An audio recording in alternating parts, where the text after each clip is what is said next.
ইয়া আইয়ুহাল্লাযীনা আমানু, ওহে ঈমানওয়ালারা, ঈমানওয়ালারা, আমরাও তো ঈমানদার, আমরা ঈমান এনেছি।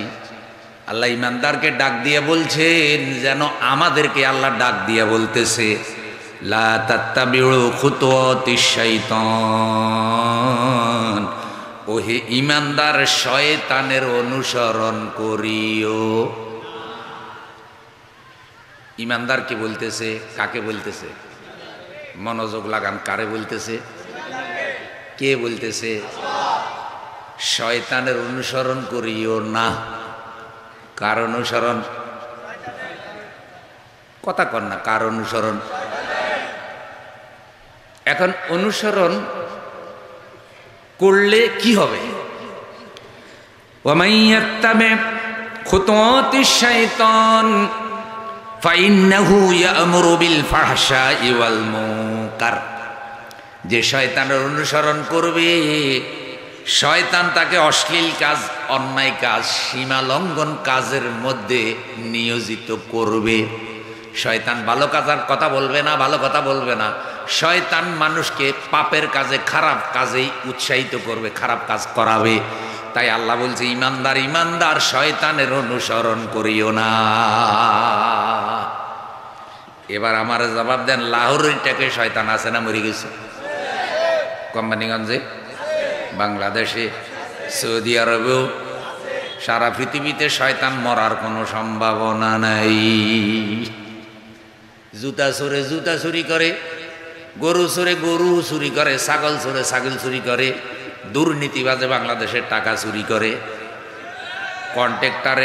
কন্ট্রাক্টরে রাস্তার রড চুরি করে বাঁশ দিয়ে ডালাই দেয়।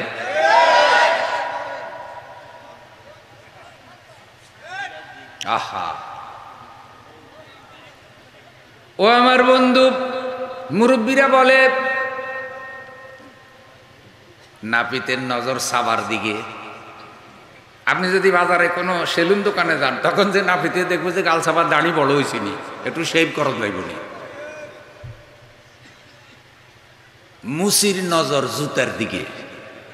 যেই না মাত্র জুতা শিলের কাছে যাবে না, দেখবে যে জুতাটা শিলাইলে তো টাকা, জুতার দিকে চাইবে, সে আর গালের দিকে চাইব না। তার মানে যার যা চরিত্র, কাজ, সে ওই দিকে তাকায়। তা আমাদের এইগুলির নজর হইল দুর্নীতির দিকে, চুরির দিকে, শয়তানের দিকে। তাই এরা কখনো ভালো কাজের দিকে তাকায় না। এক একজন এক এক দিকে তাকায়। তো শয়তানে কি দিকে তাকায়? শয়তানে কি চিন্তা করে? শয়তানে টাকা ডাকাতি করে না, শয়তানে গম চুরি কম্বল চুরি করে না, জিন শয়তানের কথা বলছি। শয়তান মানুষের ঈমান ডাকাতি করে। এই জন্য আল্লাহ বলছে, ও বান্দা, ঈমান হেফাজত করো, স্বর্ণ গয়না হেফাজত করো আলমারিতে, টাকা পয়সা হেফাজত করো ব্যাংকে। স্বর্ণ গয়না টাকা পয়সার থেকে দামি হইল তোমার ঈমান।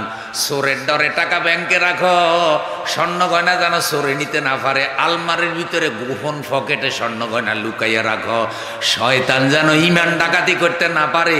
এই ব্যাপারে আরো বেশি সতর্ক থাকো, কারণ সারা দুনিয়ার মূল্য দিয়াও ঈমান কিনা যাবে না। নারায়ে তাকবীর। তাইলে শয়তানে কি ডাকাতি করে? ঈমান। জোরে কোন কি? এখন আসেন, শয়তান দুই ধরনের, একটা জিন শয়তান, একটা মানুষ শয়তান। জিন শয়তান চোখে দেখি না, মানুষ শয়তান চোখে দেখা যায়নি। এখন আল্লাহর রসুল তো দোয়া শিখাইছে, শয়তানে ধোকা দিলে দোয়া পড়বা, লা হাওলা ওয়ালা কুওয়াতা ইল্লা বিল্লাহিল আলিয়্যিল আযীম, লা হাওলা ওয়ালা কুওয়াতা ইল্লা বিল্লাহিল আলিয়্যিল আযীম। এই দোয়া পড়লে তো বন্ধু জিন শয়তান পালাইয়া যায়, কিন্তু মানুষ শয়তান এত ভয়ঙ্কর, কোনো দোয়ারে ভয় করে না। রমজান মাস আসতেছে, রমজান মাসে তো আল্লাহ জিন শয়তান আটকাইয়া রাখে, কিন্তু মানুষ শয়তান পুরা রমজান মাস জিন শয়তানেরও ফেল মারে। জিন শয়তান মনে মনে হাসে আর কয়, তুই তো আমার দাদা হুজুর।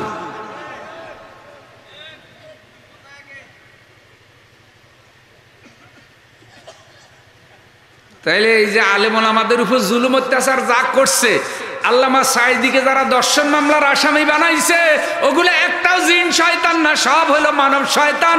এগুলা যেন জিন শয়তানের ওস্তাদ, ওগুলা যেন জিন শয়তানরে কয় তোর কোনো শয়তানি জানতে হলে আমাদের কাছে বুদ্ধি নিবি। না হয় একজন আলেমকে একটা দর্শন মামলার আসামি কি করে বানায়? শত্রুতা ভাই থাকতে পারে, সবাই একরকম হয় না, কিন্তু এত নিচে নামে মানুষ, এতটা শত্রু হয়। প্রিয় ভাইয়েরা আমার, তাই আল্লাহ বলছে শয়তানের অনুসরণ করিও না। আমরা কার কথা মানবো? তাই আজকের মাহফিলে আমাদের প্রথম শিক্ষা, প্রথম মেসেজ, জিন শয়তানরে তো চোখে দেখি না, তাই তারে ধরতেও পারি না, কিন্তু মানুষ শয়তানগুলি চোখে দেখা যায়নি। মানুষ শয়তানের ধারে কাছেও যাওয়া যাবে না, মানুষ শয়তানের সাথে সম্পর্ক রাখা যাবে না। এখন আপনারা বলেন, সব শয়তানে মিলে যদি একটা দল বানায়, এটা কি ভালো দল না শয়তানের দল? এই দলেরা কোরআন হাদিসের বিরোধিতা করে, কোরআনের মাহফিলের বিরোধিতা করে, আলেম ওলামার বিরোধিতা করে, কিন্তু কোনো মহিলা গানের হুজুরের বিরোধিতা করে না, নাচের অনুষ্ঠানেরও বিরোধিতা করে না। অতীতে বহু এই ধরনের শয়তানেরা কোরআনের মাহফিল বন্ধ করেছে, কিন্তু গানের অনুষ্ঠান বন্ধ করে নাই। কোরআনে দুইটা দলের কথা হয়েছে, একটা হিজবুল্লাহ, একটা হিজবুল শয়তান। ভাই ঘুমাইতেছেন নি কোনো? একটা হলো হিজবুল্লাহ, একটা হলো হিজবুল শয়তান। আপনারা কোন দলে থাকতে চান? এই তো বুঝে ফেলছে, মাশাআল্লাহ। জনগণ এত বছর ওয়াজ শুনে, আর এখন তো ডিজিটাল যুগ, এখন জনগণের ধোকা দেওয়া এতটা সহজ। আরো 5 তারিখে তরুণদের বিপ্লব হয়ে গেছে। এখন তরুণরা যখন জেগে উঠেছে, আশা করি নতুন কোন দুর্নীতিবাদের ষড়যন্ত্র সহজে বাস্তবায়িত হবে না। নারায়ে তাকবীর।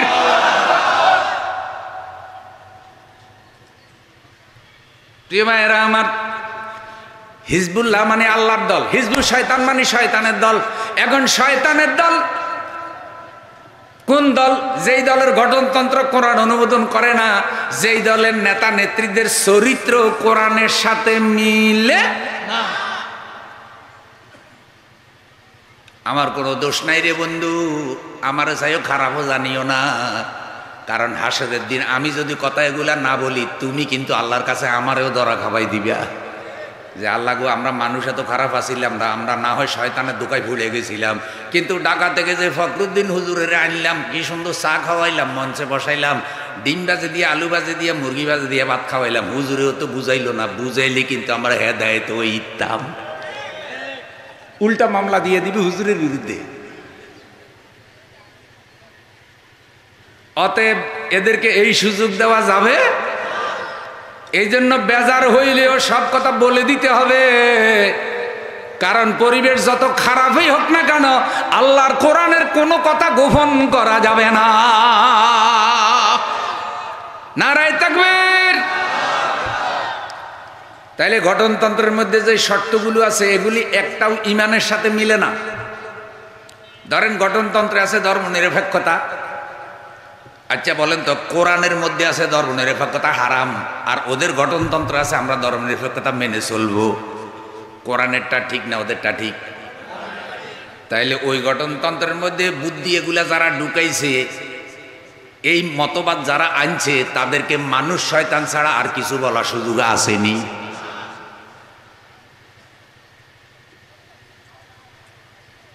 আপনাদের কোনো বেশি খারাপ লাগেনি কেন? না ভাই, কারো যদি সামলার মধ্যে দাউদ হয়, তো ওখানে মলম লাগাইলে একটু জ্বলতেও পারে, জ্বললে বুঝবেন যে ওষুধে কাম হইতেছে। তো যেগুলার ইমানের মধ্যে রোগ হইছে, তো কোরআন হাদিসের হক কথা একটু জ্বলবনি, তো জ্বললে বুঝবেন যে ওয়াজ জায়গা মতো যাইতেছে। ওষুধে কাম করে না, যেটার শরীরের মধ্যে রোগ প্রতিরোধ ক্ষমতা নাই, এটার ওষুধে কাম হইতো না। এটা খাতাম আল্লাহু আলা, তো যেটা খাতাম আল্লাহু আলা কুলুবিহিম হয়ে গেছে, এইটারে রসুল রেদি ওয়াজ করালে ওয়াজে হাতের দৈত্য ন, হাতে খাটি ফেরাও নিয়ে গেছে।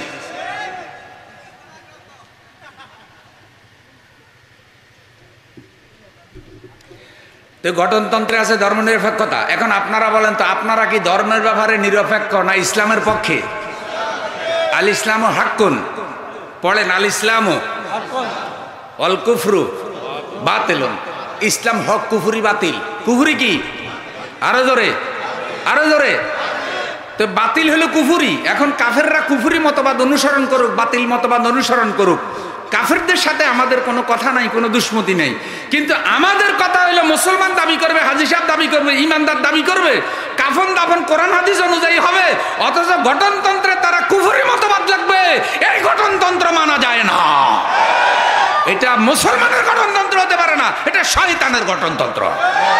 এ দল মুসলমানে করতে পারে না। অতএব কোরআন হাদিস বিরোধী এইসব দলের তালাক। এখন আমি একটু তালাক মালাক দেওয়াইতেছি, দেখি আল্লাহ ওয়াজ দেখি ধরেনি। তাইলে কোরআন হাদিস বিরোধী শয়তানের চরিত্রওয়ালা যত দল আসে সব তালাক। বলেন, এক তালাক, দুই তালাক, তিন তালাক। তালাক কারে তালাক দিছে?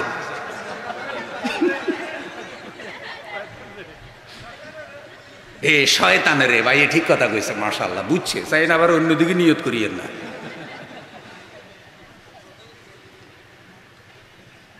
আর কত বছর দেখবেন? বহু দেখছেন না? নতুন কিছু দেখার আছে? কিচ্ছু তো নাই ওদের কাছে, আর কিচ্ছু দেখার বাকি নেই। এখন দেখতে হবে কি? কোরআন কার কালাম? কোরআন কার আইন? কোরআনে কোনো ভুল ত্রুটি আছে? কোরআনের শান্তির গ্যারান্টি আছে না?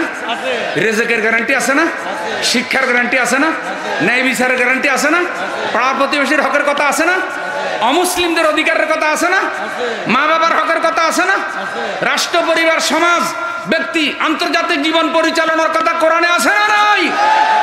দে দো আজাদি কোরআন কো বন্দশো জিঞ্জিরি সে, দে দো আজাদি কোরআন কো বন্দশো জিঞ্জিরি সে, চির দো গীতি কাসিনা নারায়ে তাকবীর সে। কোরআনের আইনকে আজকে জিঞ্জিরে আটকাইছে। কোরআনের বানাইছে তাবিজের কিতাব, খতমের কিতাব, জিন হাজির করার কিতাব, তদবিরের কিতাব, খনকারের কিতাব। কয় হুজুর একটু কোরআন দিয়া জিন হাজির করি দেখেন তো। কোরআন মিলাদ, জিন হাজির এগুলোর জন্য আসছে? কোরআন এসেছে সারা দুনিয়ার মানুষকে আল্লাহ জান্নাতের পথে পরিচালনা করার জন্য। কোরআন এসেছে মানুষকে শাসন করার জন্য। কোরআন এসেছে অর্থনৈতিক মুক্তি দেওয়ার জন্য। কোরআন এসেছে ন্যায় নীতি ইনসাফ প্রতিষ্ঠার জন্য। কোরআন এসেছে তরুণ যুবকদের চরিত্র কোরআনের আলোকে আলোকিত করার জন্য। হে বিপ্লবী ছাত্র জনতা, 5 তারিখের বিপ্লবেই শুধু সফলতার মাপকাঠি নয়, ছাত্র জনতাকে কোরআনের রঙে রঙিন হতে হবে। আমরা 2025 সালের তরুণ যুবকদেরকে আল্লাহর কোরআনের বিপ্লবের আহ্বান জানাই। আমরা দেখতে চাই তরুণরা কোরআনের রঙে রঙিন হয়ে বাংলাদেশকে কোরআনের আলোকে আলোকিত করার জন্য জেগে উঠেছে। আমরা সেই তরুণ দেখতে চাই।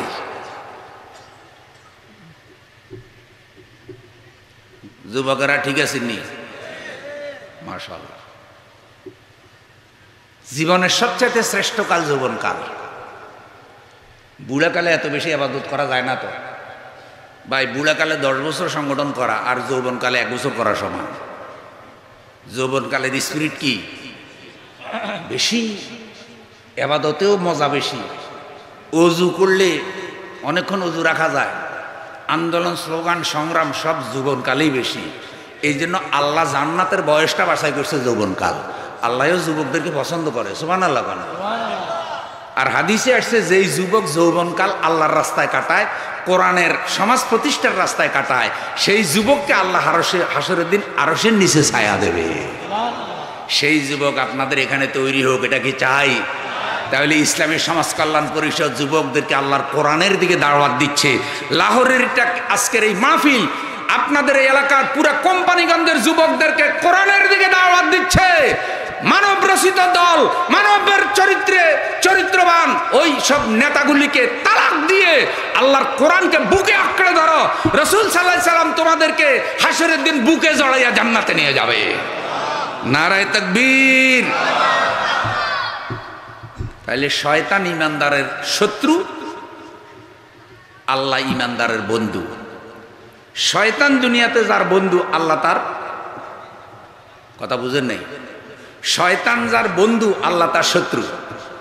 কারণ আল্লাহরে আর শয়তানের দুইটারে একসাথে বন্ধু বানানো যাবে না। আল্লাহরে ধরলে শয়তানরে ছাড়তে হবে, আর শয়তানরে ধরলে আল্লাহ অটোমেটিকলি কি সরে যাবে। তাইলে আমরা কাকে ধরবো? কত কর না। তা আল্লাহরে ধরতে হলে কি ধরতে হবে? আল্লাহর যত কথা সব কোথায় আছে? তো কোরআনকে যখন আঁকলে ধরবেন তখন আল্লাহকে ধরা হবে। সুবহানাল্লাহ। এই জন্যই তো আমাদের এসব আলেম ওলামারা আল্লাহর কোরআনের দিকে ডাকে, দরসুল কোরআন দেয়, দরসুল হাদিস দেয়। জীবনে কোনোদিন কোনো প্রোগ্রামে বাপদাদার কিচ্ছা কাহিনী কইছিনি, এটা শেখানো হয় না। রসুল যে কোরআন শিখিয়েছে, এই জন্য আল্লাহ তাআলা বলছে শয়তানের অনুসরণ করলে শয়তান তোমাদেরকে লজ্জাহীন বানাবে, বেশরম বানাবে। লাহোরি টাকের ভাই বোনেরা, লজ্জা নিবারণ করার জন্য আল্লাহ পোশাক দিয়েছে। পোশাক হলো ভদ্রতার একটা লক্ষণ, ভদ্রতার উপকরণ। আল্লাহ কোরআনুল কারীমে বলেন কাদ আনজালনা ইলাইকুম লিবাসান ইউয়ারি সাওআতিকুম ওয়ারিশা ওয়া লিবাসুত তাকওয়া যালিকা খায়র। হে আদম সন্তান, তোমাদের লজ্জাস্থান নিবারণের জন্য এবং তোমাদের সৌন্দর্য বৃদ্ধির জন্য আমি আল্লাহ পোশাক নাজিল করেছি।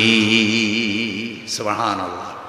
আচ্ছা, আপনারা জবাব দেন তো, উলঙ্গ মানুষ সুন্দর না কাপড় পরা মানুষ সুন্দর? মাশাআল্লাহ। তাহলে শালীনতা, নম্রতা, ভদ্রতার অংশ হইল পোশাক। এ কারণে শয়তান কি করে? শয়তান মানুষকে উলঙ্গ করে দিতে চায়। আজকের জামানায় দেখেন তো, মেয়েদের পোশাক, তরুণদের পোশাক আশাক অনেকটা অশালীন হয়ে যাচ্ছে ভাই। অনেক জায়গায় মেয়েদের পোশাক আশাকের দিকে দেখবেন শরীরের হয়তো 20 ভাগ ঢাকা আছে আর 80 ভাগই কি খোলা। এটা কোনো পোশাক হলো? আমাদেরকে আদিম মানুষের ইতিহাস পড়াইছে আগে, কয় আদিম মানুষ নাকি উলঙ্গ থাকতো। এটা আপনারা পড়েন নাই ছোটকালে? আদিম মানুষ উলঙ্গ থাকতো, আদিম মানুষ কাঁচা খাইতো। আচ্ছা, যদি উলঙ্গ থাকলে আদিম মানুষ হয়, তাইলে এখনো তো পৃথিবীর বহু মানুষ কাপড় পরে না, তাহলে এগুলি তো আধুনিক মানুষ হওয়ার কথা না, এগুলি তো সব আদিম মানুষ হওয়ার কথা। এখন বলেন তো, পৃথিবীর সব সাইতে আদিম মানুষ আদম আলাইহিস সালাম, তিনি কি কাপড় পরা ছিলেন না উলঙ্গ ছিলেন? কাপড় পরা ছিলেন। পৃথিবীর সব সাইতে আদি মাতা, আদি মহিলা আম্মাজান হাওয়া, তিনি কি কাপড় পরা ছিলেন না উলঙ্গ ছিলেন? বন্ধুরা, একটু মনটা লাগাইয়া শুনেন। যদিও ঠান্ডা বেড়ে গেছে, আমি লম্বা কথা বলবো না, কুয়াশা আরো চেপে গেছে। আম্মাজান হাওয়া জান্নাতের মধ্যে জান্নাতি পোশাক পরেছিলেন, আব্বাজান আদম জান্নাতের মধ্যে জান্নাতি পোশাক পরা ছিলেন। আমরা জান্নাতি মা বাবার বংশধর, বলেন না আলহামদুলিল্লাহ। আমাদের আসল বাড়ি লাহোরের টাক নয়, আমাদের আসল বাড়ি আল্লাহর জান্নাত। আমাদের আব্বা আদম, আমাদের আম্মা হাওয়ার সাথে আমরা জান্নাতে যেতে চাই। আল্লাহ জান্নাতে যাওয়ার জন্য কোরআনের জীবন আমাদেরকে দান করো, বলেন আমিন। তো দুইজনের শয়তান ধোঁকা দিছে, কারণ শয়তান আদমকে সেজদা না করার কারণে শয়তানের আমও গেছে, ছালাও গেছে, বেচারা ইবলিস হয়ে গেছে। কার হুকুম অমান্য করছে? তো এখন শয়তান আল্লাহর কাছে 3-4টা দোয়া করছে, আল্লাহ সবগুলো দোয়া কবুল করছে। এরপরে শয়তান আল্লাহরে বলতেছে কি, কয় আল্লাহ দোয়া যে এগুলো কবুল করছেন, এখন আমি শয়তান চ্যালেঞ্জ করতেছি যে আদমের কারণে আমি জান্নাতে ঢুকতে পারি নাই, থাকতে পারি নাই, সে আদম সন্তানকে আমি জান্নাতে ঢুকতে দেব না। এই জন্য আল্লাহ জান্নাত বানাইছে কিন্তু 8টা, জাহান্নাম বানাইছে 7টা। একটা জান্নাত বেশি বানাইছে, কারণ আল্লাহ চায় যে বেশি বান্দারা যেন জান্নাতে যায়। আল্লাহ বান্দাকে জাহান্নামের জন্য বানায় নাই ভাই। যে পথে বাংলাদেশের তরুণরা এখন রওনা হয়েছে, যে পথে বাংলাদেশের নারীরা রওনা হয়েছে, যে পথে বাংলাদেশের জনগণকে বিভিন্ন সরকারগুলি পরিচালিত করতেছে, হে দেশের জনগণ, ওইটা জাহান্নামের পথ, ওইটা অকল্যাণের পথ, ওইটা ধ্বংসের পথ। যদি সন্ত্রাস মুক্ত, চাঁদাবাজি মুক্ত, ন্যায় নীতি ইনসাফের বাংলাদেশ চাও, যদি আমানতদারিতার বাংলাদেশ চাও, যদি চরিত্রবান নাগরিক চাও, যদি আল্লাহওয়ালা নাগরিক চাও, কোরআনের রাজনীতির দিকে ফিরে আসো, কোরআনের আইনের দিকে ফিরে আসো। বিশ্বাস করো, মানব রচিত কোনো আইন, মানব রচিত কোনো সংবিধান এই দেশের মানুষকে ন্যায় নীতি, কল্যাণ, ইনসাফ, শান্তি দিতে পারে না।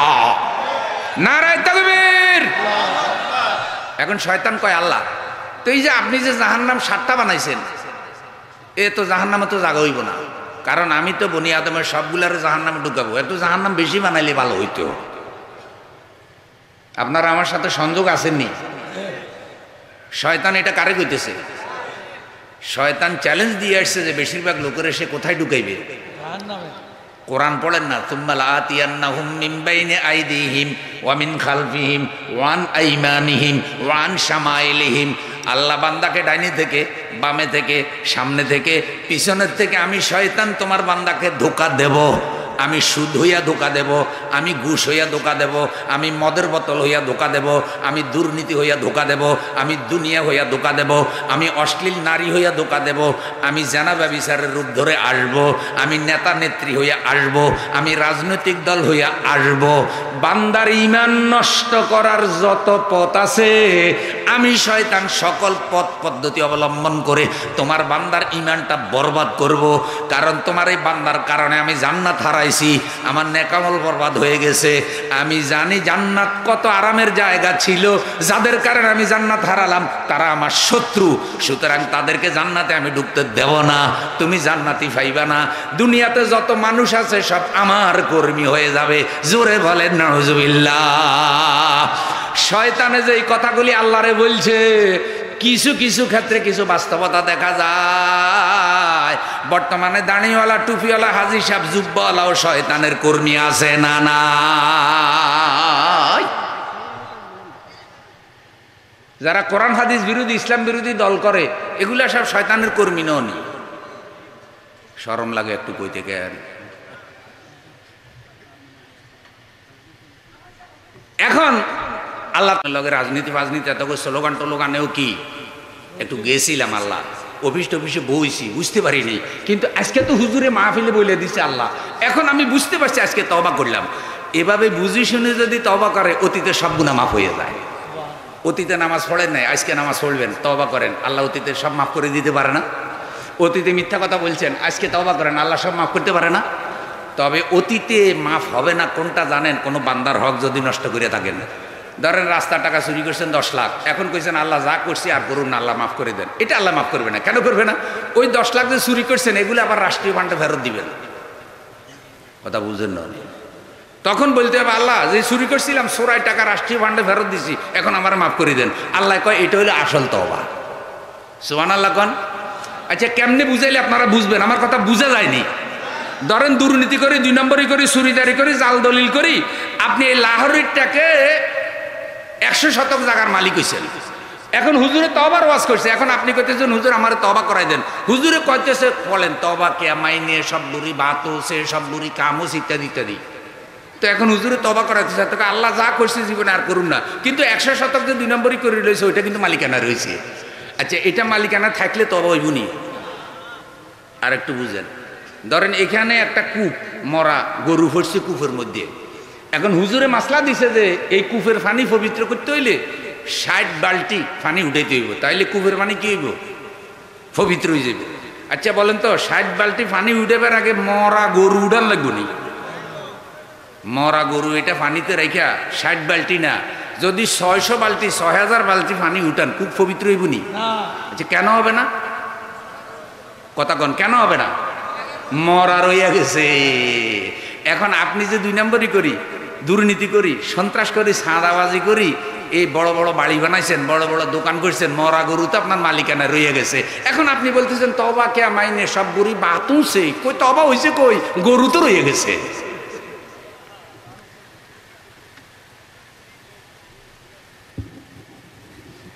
তাইলে তওবা করতে হইলে গরু উঠে দিইব নি? এই জন্য বলছি অতীতে যা করছেন ওইসব দলের একটু আগে তালাক দেওয়াইছি, আবার তওবা করাইতেছি, শয়তানের সাথে আমরা থাকবো না। শয়তানকে এই কথাটা আল্লাহ জান্নাতে বলে দিছে, শয়তান তুইও তো একটু ভুল করলি। কয় কি ভুল? কয় তুই ডান দিকে থেকে বললি, বাম দিকে থেকে বললি, সামনে থেকে বললি, পিছন থেকে বললি আমার বান্দারে ধোঁকা দিবি, কিন্তু উপরের দিকের কথা তো বলতে তোর মনে, তুই এটা বলতে পারিস নাই। কিয়ামত পর্যন্ত আমি আল্লাহ আমার বান্দার জন্য তওবার দরজা খোলা রেখেছি রে শয়তান। তুই আমার বান্দারে ধোঁকা দিবি, তোর ধোঁকায় পড়ে আমার কোনো বান্দা যদি 7 দরিয়ার পানির থেকে বেশি গুনাহ করে ফেলে, উপরের দিকে হাত উঠাইয়া তওবা করে যদি ক্ষমা চায়, আল্লাহ ভুল করে ফেলেছি আমারে মাফ করে দাও, আমি আর করব না, আমার বান্দার তওবার চোখের পানি চোখের পাতা থেকে বের হওয়ার আগে আমি বান্দার তওবা কবুল করে আমার বান্দারে জান্নাত দিয়ে দেব। আল্লাহ আল্লাহ জপ মন জপ আল্লাহ আল্লাহ আল্লাহ আল্লাহ জপ মন জপ আল্লাহ আল্লাহ। হৃদয় হবে ফুলে ফুলেল, হৃদয় হবে ফুলে ফুলেল, নূরে উজালা। আল্লাহ আল্লাহ জপ মন জপ আল্লাহ আল্লাহ। রাহরি টাকের ভাইয়ারা হুজুরের কাছে মাঝে মধ্যে দোয়া চান, হুজুর একটু দোয়া করেন অসুস্থ, হুজুর একটু দোয়া করিয়েন ছেলেটা বিপদে আছে বিদেশে, এইভাবে আপনি দোয়া চান। কিন্তু মনে রাখবেন হুজুরে দোয়া চাইলে হুজুরে দোয়া করবে ঠিক আছে, কিন্তু আমার আল্লাহ হুজুরকে দিয়া দোয়া করানোর কথা বলে নাই। আমার আল্লাহ বলছে আপনি নিজে আল্লাহরে ডাকেন, কুলের ঘরে থেকে ডাকেন, মসজিদে সেজদা দিয়া ডাকেন। আল্লাহ আপনার অন্তরের ডাকটা শুনতে চায়। আমার নবী বলে গুনাহ মাফের জন্য আল্লাহর কোন বান্দা অন্তর থেকে একটা বার যদি আল্লাহরে আল্লাহ বলে ডাক দেয়, 70 বার আল্লাহ বান্দার জবাব দিয়া বলে বান্দা কি চাও আমি আল্লাহ তোমারে দেওয়ার জন্য হাজির। তাইলে আজকে তওবা করলে আল্লাহ তওবা মাফ করবনি। আল্লাহ আমরা আর শয়তানের দলে যাব না, বলেন আমিন। তাহলে পোশাক আশাকের শালীনতা এটা দরকার। শয়তান আপনাকে অশালীন করে দেয়। শয়তান যেই কাজটা করে তার মধ্যে একটা হলো লজ্জা নষ্ট করে দেয়। যেই কথা থেকে এটা বললাম ওই প্রসঙ্গটা শেষ করি। তো শয়তানকে বন্ধু বেশে আল্লাহ জান্নাতে দিছে। শয়তান তো দোয়া কবুল করে নিছে, আদম আলাইহিস সালামরে দিয়া জান্নাতে গন্ধম খাওয়াইছে। আপনারা জানেন তো এটা, খাওয়াইছে নি? খাওয়ানোর সাথে সাথে কি হয়েছে? আদম আলাইহিস সালামের জান্নাতি পোশাক খুলে গেছে, আম্মাজান হাওয়ারও পোশাক খুলে গেছে। শয়তান মানুষকে উলঙ্গ করে। আব্বাজান আদম আম্মাজান হাওয়াকে জান্নাতে উলঙ্গ করে ফেলছে। এখন লজ্জার কারণে আব্বা আদম একদিকে দৌড় দিছে, হাওয়া আরেক দিকে দৌড় দিছে। আব্বা আদম জান্নাতের 5টা পাতা দিয়ে 3টা পাতা দিয়ে লজ্জাস্থান নিবারণ করছে, কারণ পুরুষের সতর কম। আম্মাজান হাওয়া জান্নাতের 5টা পাতা দিয়ে লজ্জাস্থান নিবারণ করছে, মহিলা সতর বেশি। তাহলে বোঝা যায় মহিলা মরে গেলে 5 কাপড়, পুরুষ মরে গেলে 3 কাপড়ে দাফন করতে হয়। মহিলা মরার পরেও শরীয়ত যদি তারে 2টা কাপড় বেশি দিয়া থাকে, সেই মহিলাকে জীবিত অবস্থায় কি ইসলাম ঠগাইতে পারে? কিন্তু মহিলা যদি মহিলার জায়গায় থাকে, মহিলা শব্দটি মহল থেকে এসেছে, মহলের ভিতরে যে থাকে তারে বলে কি? মন খারাপ নিয়ে মহলের ভিতরে যে থাকে তারে বলে কি? তো মহলের থেকে যেটা বার হয়ে যায় এটার মহিলা কয়নি, এটার নামে মহিলা, চরিত্রে মহল নাই। এটা পুরুষের লগে হ্যান্ডশেক করে। দেখেন না, বিভিন্ন দায়িত্ব পালন করতে হইলে যেগুলিকে আল্লাহ মহিলাকে যেগুলির জন্য বালান নাই, দায়িত্ব পালন করা, নেতা হওয়া, বিদেশি নেতাদের সাথে দেখা করা, এগুলাকে আল্লাহ মহিলাকে এগুলার জন্য বানান নাই। এখন আমরা জোর করে মহিলাকে এগুলাতে বসাই দিছি। বসাই দেওয়ার কারণে যখন বাহিরের প্রেসিডেন্ট সফরে আসছে, তখন এই মহিলা এই প্রেসিডেন্টের সাথে হ্যান্ডশেক করি, হাতের গালের লগে গালি মিলে হালকা দিছিনি, এগুলো আসেনি অনলাইনে। তো 70-80 বছর বয়সেও যদি ক্ষমতার জন্য, গদির জন্য কোনো মহিলা এটা করা লাগে, তাহলে তরুণ ফোলাফাইনেরে আর দোষ দিবেন কি? এগুলাই চিন্তা করব, বুড়াটাই যখন এটা করে আমরা আরো বড়টা করব। এখন আর ওয়াজের মধ্যে কোনো ছাড়াছাড়ি কি? কারণ দিন আর আগের মতো ওয়াজে উঠার আগে হুজুরের একটা সাবা দিয়ে দিবেন, হুজুর ওয়াজের একটু সাবি ঘুরে করিয়ে। দিনকাল বেশি নাকি ভালো না? বললাম কি রে, কে সাবে? কয় উপরের সাপ। আশ্চর্য কথা, উপর কেনা? সবার উপরে কে আছে? ও আল্লাহ। তো এই নেতার সাপ বড় না আল্লাহ সাপ বড়? তো কবরে গেলে তো আল্লাহ ফয়লা মান্ডে দিয়ে সাপ দিব। দুনিয়াতে যে সব অন্যায় অবিচার করে গেছ, এক সাবার লাগে তো 8 গুড্ডি কি? তাহলে সবচাইতে বেশি ভয় করতে হবে কার সাবেরে? এই আল্লাহ সাবেরে ভয় করার কারণেই তো হক কথা ছাড়া যায়। নারে তাকবীর। তাইলে শয়তান তাদেরকে উলঙ্গ করে দিয়েছে, এটা আছে, কিন্তু তারা পোশাক পরিধান করে পৃথিবীতে এসেছে। আমার রসুল বলেছেন 2 ধরনের জাহান্নামী ভবিষ্যতে আত্মপ্রকাশ ঘটবে, এখনো ঘটে নাই। 2 ধরনের জাহান্নামী, সহিহ মুসলিমের হাদিস। 1 ধরনের জাহান্নামী হলো এমন শাসক বের হবে যারা মানুষের সেবার কথা বইলা শাসক হবে, কিন্তু ক্ষমতা পাইয়া মানুষের উপরে জুলুম করবে। আল্লাহর রসুল বলছে এই শাসকগুলা বিনা হিসাবে জাহান্নামী।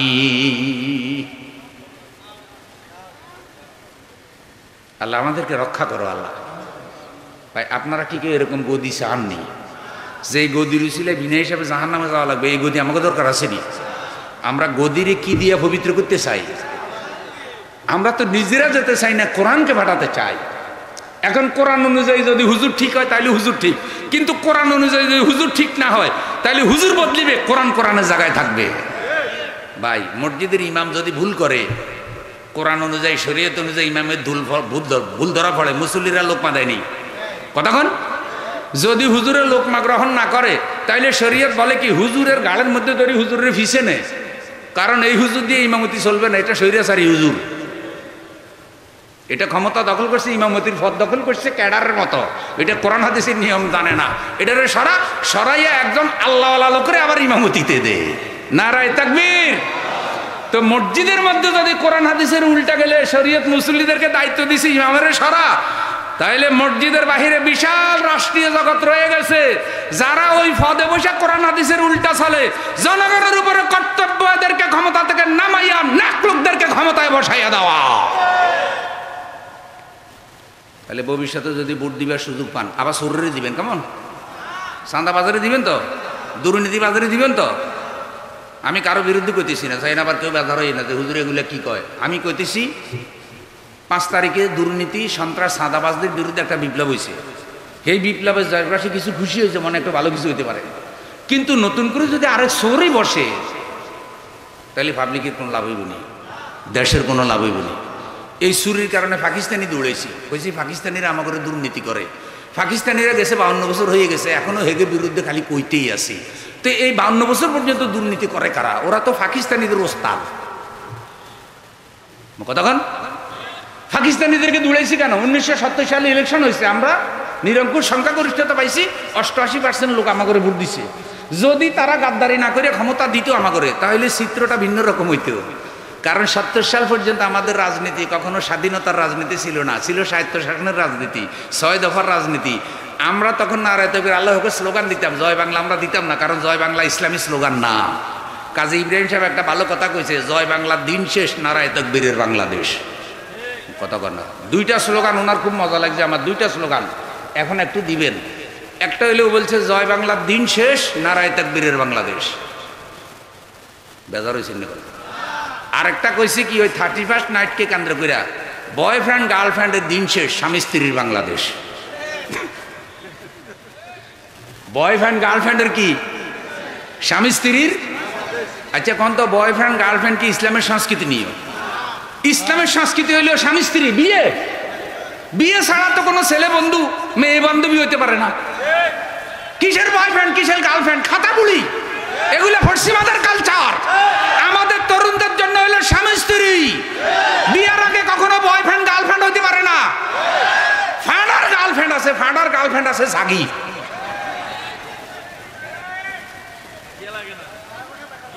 বিয়ে লাগে না, বুঝে ফেলাইছে, আলেমে বুঝে ফেলাইছে। ফাটাইছে বাচ্চা জন্ম দেয়, বিয়ে করে দেয়নি। দামলার বিয়ে কেউ খাইছেননি। তেরা আমাদেরকে কিসের ভালোবাসা শিখায়? বিবাহ হইল পবিত্র ব্যবস্থা, কে দিছে? আব্বাজান আদম আম্মাজান হাওয়াকে জান্নাতে আল্লাহর ব্যবস্থাপনায় বিয়ে করছে, এবং আব্বাজান আদমের 40 জোড়া বা 80 জোড়া সন্তান জান্নাতি হয়েছে, সবগুলো বিয়ে দিয়ে হয়েছে। আলহামদুলিল্লাহ কর না? তাহলে আমাদের আপনাদের সবারই জন্ম বিয়ে দিয়ে হয়েছে না? বিয়ে দিয়ে হওয়া মানে কি? আল্লাহ আমাদেরকে বৈধতা দিছে কোরআনের আইন দিয়া। আর যেগুলো বিয়ে ছাড়া জন্ম হয় এগুলো অবৈধ। এই জন্য বয়ফ্রেন্ড গার্লফ্রেন্ড হবার জন্য বিয়ে লাগে না, কিন্তু স্বামী স্ত্রী হওয়ার জন্য কি লাগে? তো হুজুরের স্লোগানটা আমার ভালো লাগছে, আবারও দেন, তরুণেরা একটু বেশি করে দেন। বয়ফ্রেন্ড গার্লফ্রেন্ড দিন শেষ। নতুন স্লোগান তো দিতে একটু সময় লাগবে, একটু 2-1 দিলে অভ্যাস হয়ে যাবে। বয়ফ্রেন্ড গার্লফ্রেন্ডের দিন শেষ।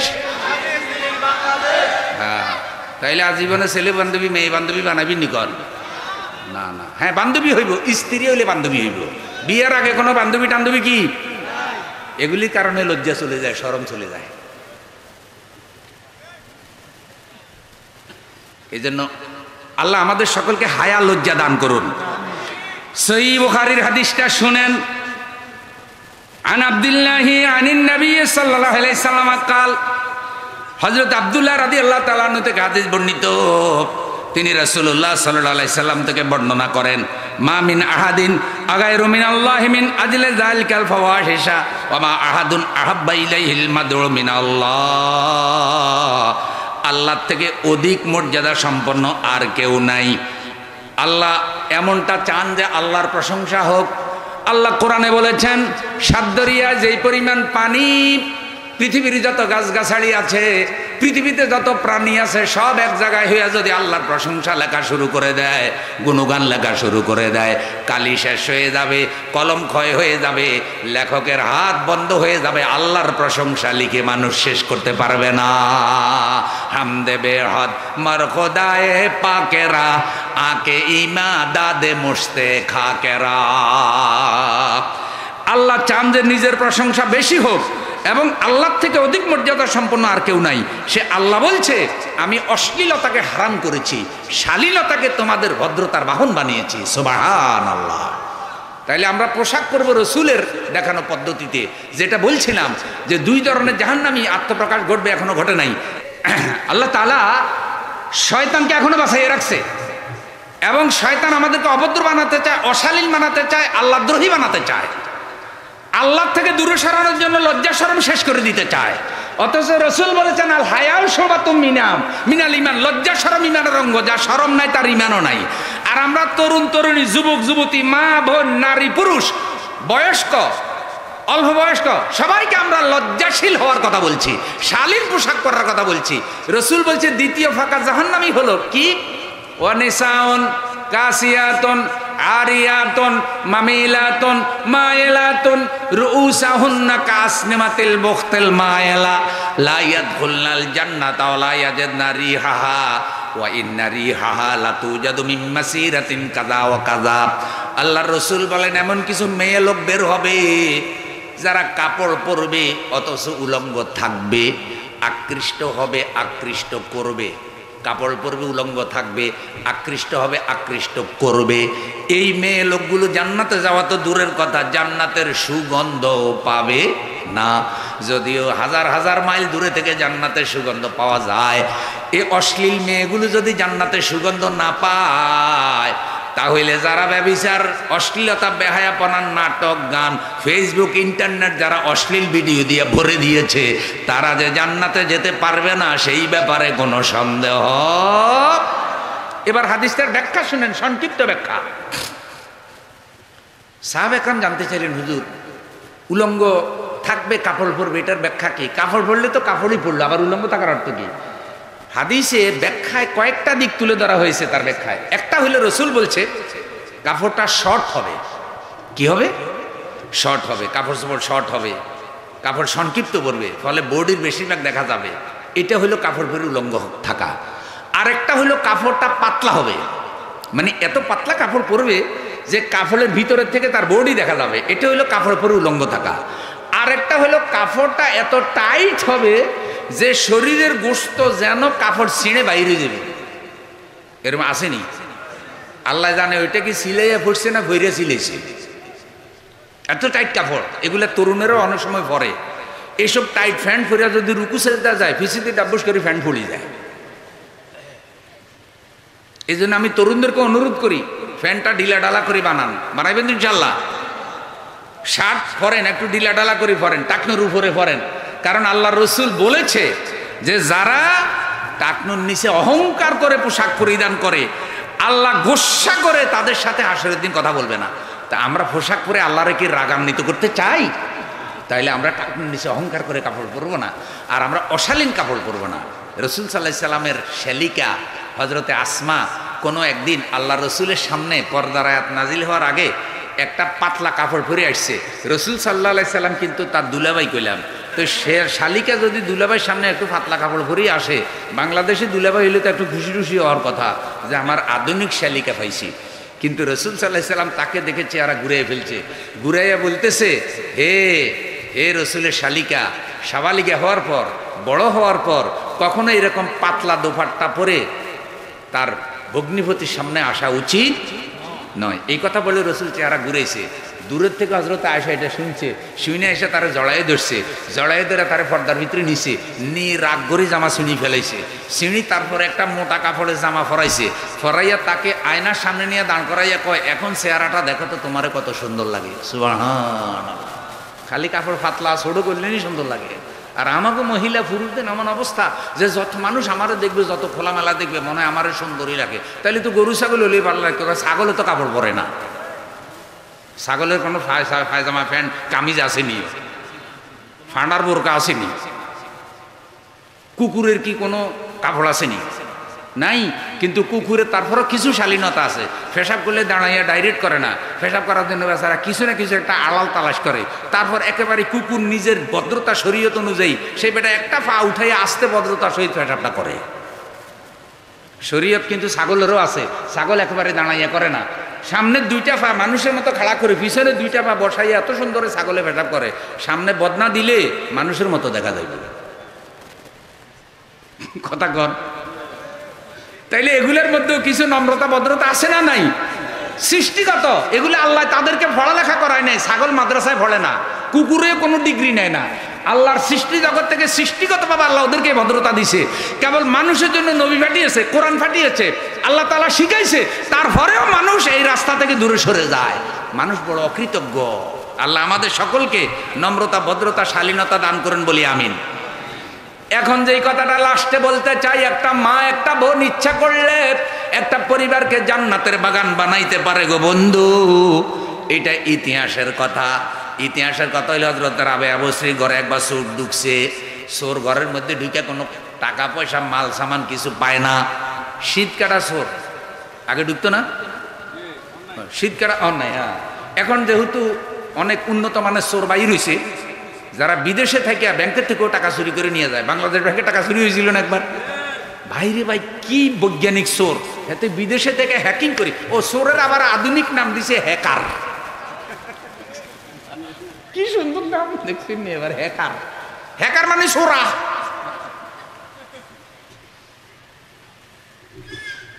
তো রাবেয়া বসরি করে এগুলা আগে চোর আর কি, শীত কাটি চোর ঢুকছে, বেচারারা কষ্ট করে চুরি করার লাগতো। কিন্তু রাবেয়া বসরি ঘরে তেমন কিছু নাই।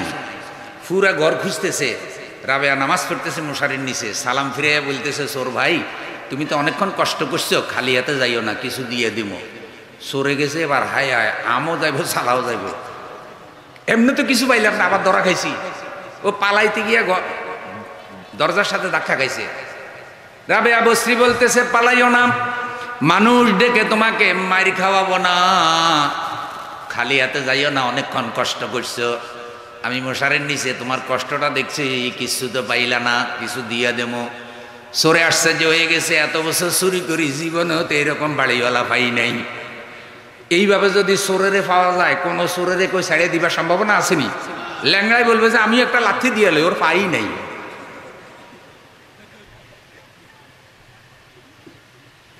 চোর বলতেছে, সত্যি কথা বলতেছেন? কয় সত্যি কথা। কয় তাহলে বলেন আমারে কি দিবেন? কয় ওই যে ঘরের বাহিরে এক বদনা পানি আছে, পানি দিয়া ঘরের দুয়ারে বসে অজু করো। আমার ঘরের কোনায় নামাজের বিছানা আছে, অজু কইরা ঘরের মধ্যে বিছানাটা বিছাও, 2 রাকাত নফল নামাজ পড়া যাও। খালি হাতে যাওয়ার থেকে তো ভালো হইলে অন্তত 2 রাকাত নামাজ নিয়ে যেতে পারলা। আমার সামনে 2-3 জন সুবহানাল্লাহ বলছে, আর বাকিরা সুবহানাল্লাহ ঠান্ডার মধ্যে পকেটে ঢুকিয়ে গেছে। কেমন ঘরে গিয়া বাবির সাথে কম্বলের নিচে সুবহানাল্লাহ কইবেন নাকি? একটু জোরে বলেন সুবহানাল্লাহ, নারায়ে তাকবীর। তাহলে রাবেয়া বসরি তারে কি কইল, কি নিয়ে যাইতে কইল? একটা মা যদি দিনদার হয়, তার স্বামী যদি নামাজ না পড়ে, আস্তে আস্তে বুঝায় বুঝায় তারে নামাজি বানাইতে পারে।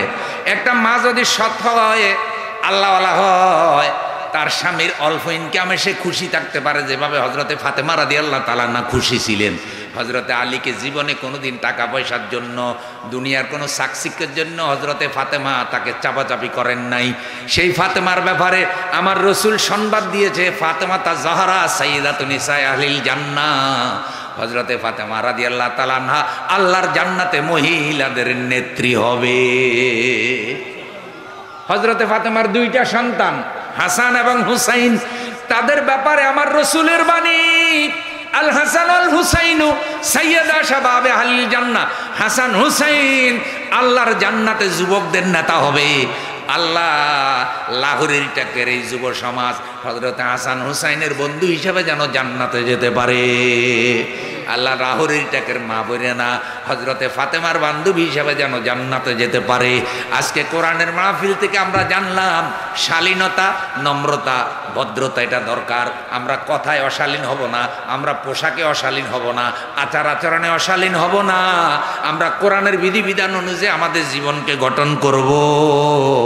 আর কোরআনওয়ালাদের নেতৃত্ব জমিনের প্রতিষ্ঠার জন্য সামনে কাজ করব। এটাও আমরা করলাম। কোরআন বিরোধী দল, ইসলাম বিরোধী দল, এগুলা শয়তানের দল, এগুলারে তালাক দিলাম। সুতরাং সামনে যদি আমরা ভোট দিবার সুযোগ পাই, কোরআন হাদিসের বিজয়ের পক্ষে ভোট দেব। আল্লাহ আজকে আমাদের এই মাহফিলটা কবুল করুন।